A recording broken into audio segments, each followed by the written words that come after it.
L'ordre du jour est de détruire les populations humaines de la planète. Quelle est la solution?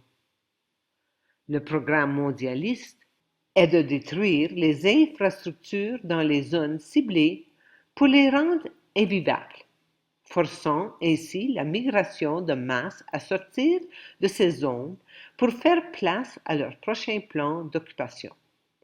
Gaza, Liban, Tampa Bay, Sarasota, Caroline du Nord, Wyoming, Maui, Acapulco et d'autres. C'est tout le même programme, juste atteint avec des armes différentes.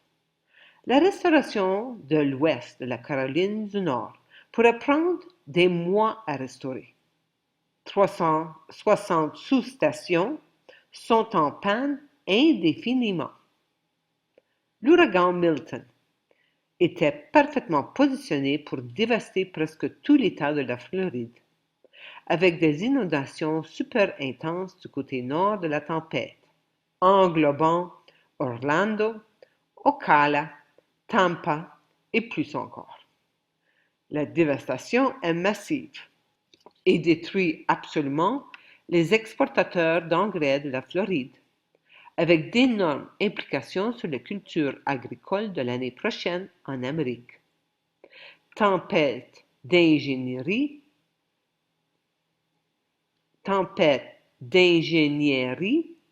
égale famine d'ingénierie.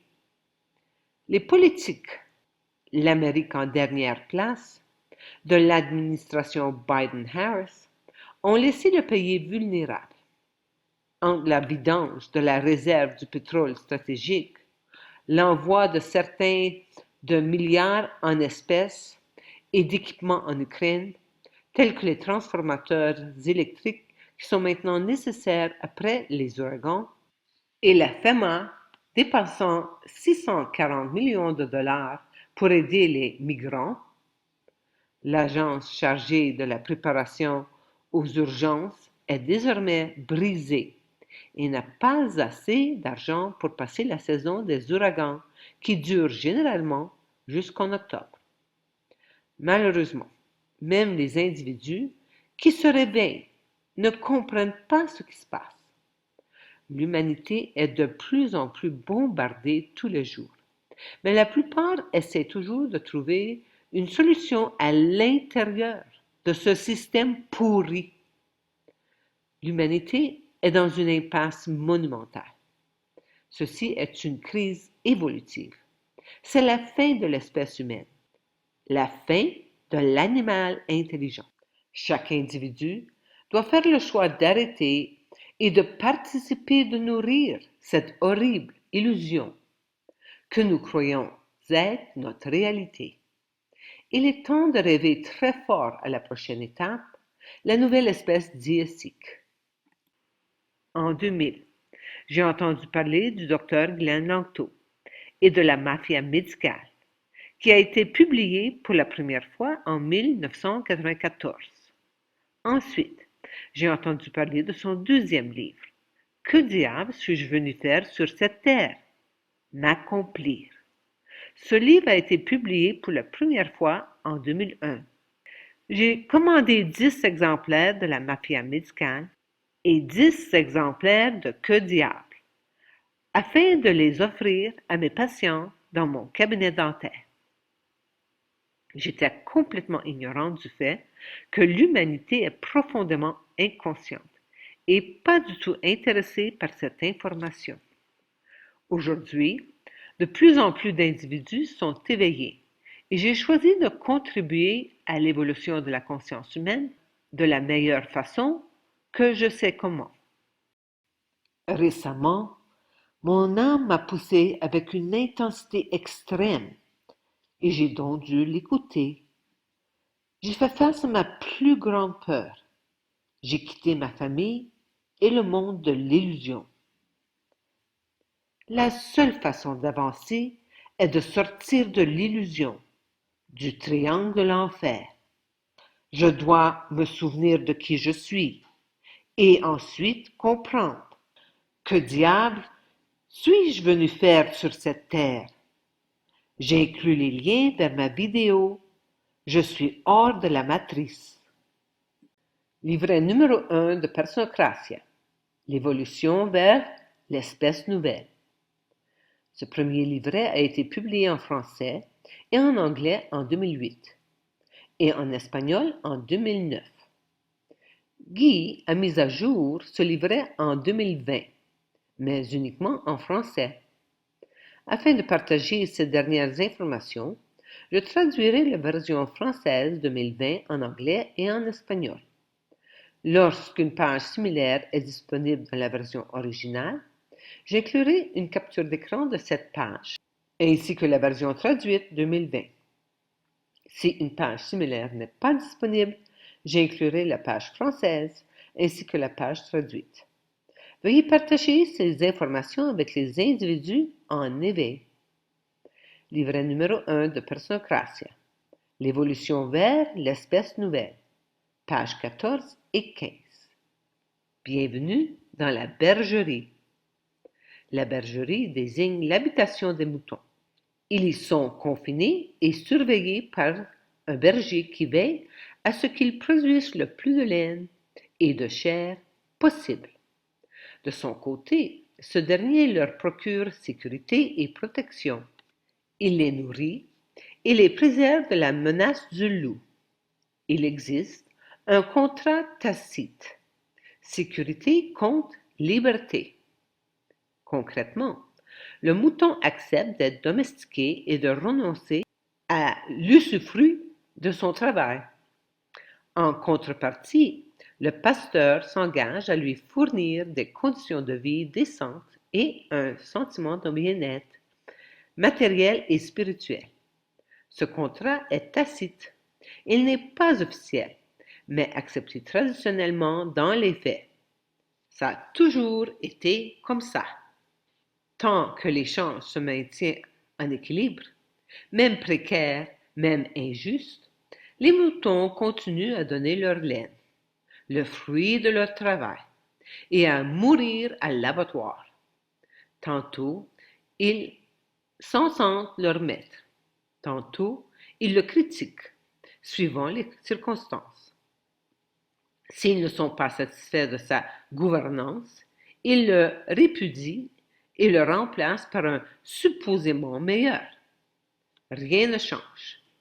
La bergerie continue de fonctionner comme auparavant. Malgré cela, les animaux continuent d'accepter leur servitude et de révérer leur geôlier, le berger dont ils ne sauraient se passer. Ça a toujours été comme ça. Jetons un regard à la réalité de cet établissement. L'essence, l'âme de la bergerie, c'est le mouton. Sans mouton, pas de loup, pas de berger, pas de bergerie. Le seul qui produise quelque chose, c'est le mouton. Les deux autres, complices, vivent à ses dépens. Comment cela est-il possible? En faisant peur aux moutons peureux.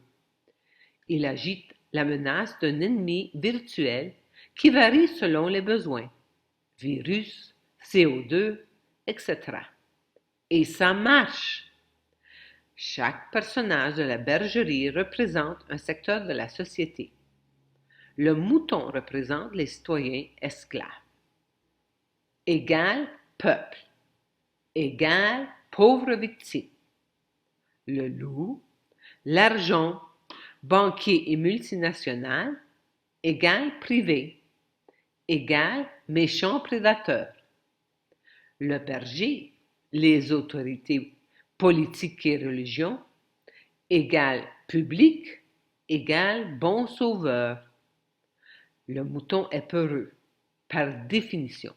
S'il vient à manifester son besoin d'émancipation, la technique problème, réaction, solution se met en place. 1. Le berger invente et relâche un ennemi fictif menaçant. Problème. 2. Le loup, son complice, lance en propagande dans ses médias. Il fait éclater et propager la peur d'un ennemi illusoire. Les moutons ont très peur et réclament la protection du berger. Réaction. 3. En bon père de famille et sauveur, le berger renforce le confinement des moutons, la restriction de leur liberté et l'intensification de leur tonte. Solution.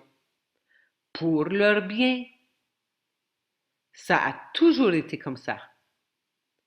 Qu'est-ce qui a toujours été comme ça? Une minorité de riches qui domine et exploite la majorité des pauvres. Cela a toujours été. Et pourtant, les pauvres sont tellement plus nombreux. Comment cela est-il possible? Comment procède-t-il? Par le contrôle mental, mind control. Les deux éléments de l'être humain, d'abord l'esprit, l'âme, pris en charge par les religions, ensuite la matière, le corps, gouverné par la politique. Ces autorités extérieures sont fausses et trompeuses. Sans le consentement de l'individu, elles n'ont aucun pouvoir. Il faut donc amener ce dernier à consentir à céder son propre pouvoir authentique et souverain aux soi-disant autorités. Il doit demeurer un mouton. Je n'énumérerai pas les très nombreuses techniques et stratagèmes utilisés. Je me contenterai de mentionner le but visé commun à toutes. Saboter l'essence même de la personne, son identité véritable, son être. La religion, ainsi que toutes les rosses, religions, ordres, sectes, sociétés secrètes, sciences, spiritualité, nous enseignent que nous sommes de pauvres pécheresses, inférieures et inféodées à un être supérieur, un Dieu, inaccessible de notre vivant. Nous devons mourir pour connaître le paradis, gagner notre ciel. L'athéisme, le contraire de la religion, affirme que nous ne sommes que matière qui naît et meurt, comme les fleurs et les animaux. Il élimine l'esprit. Quant à la politique, elle fait de nous des citoyens d'un pays ou des sujets de Sa Majesté, des esclaves fiers de leur appartenance à leur patrie et prêts à mourir pour elle. Dans tous les cas, l'être humain est réduit au statut de pauvre créature, d'un créateur extérieur et esclave d'un maître extérieur. De là naît la séparation de l'esprit et de la matière, de l'âme et du corps, de moi et de moi-même, et la conséquence qui en déroule, la peur. C'est la séparation de moi avec moi-même qui cause la peur. Voilà d'où vient la peur. La peur qui empêche l'individu de contacter son bon sens naturel. C'est comme cela qu'il devient disjoncté de son intelligence et de sa raison, et par conséquent manipulable à souhait par l'extérieur. C'est en gardant l'être humain dans l'oubli de qui il est, le créateur de l'univers, qu'on le réduit à un mouton peureux qui met sa confiance en ses usurpateurs, maîtres chanteurs depuis des millénaires. Bien joué les autorités extérieures, mais vos beaux jours sont comptés. Ça ne sera plus comme ça.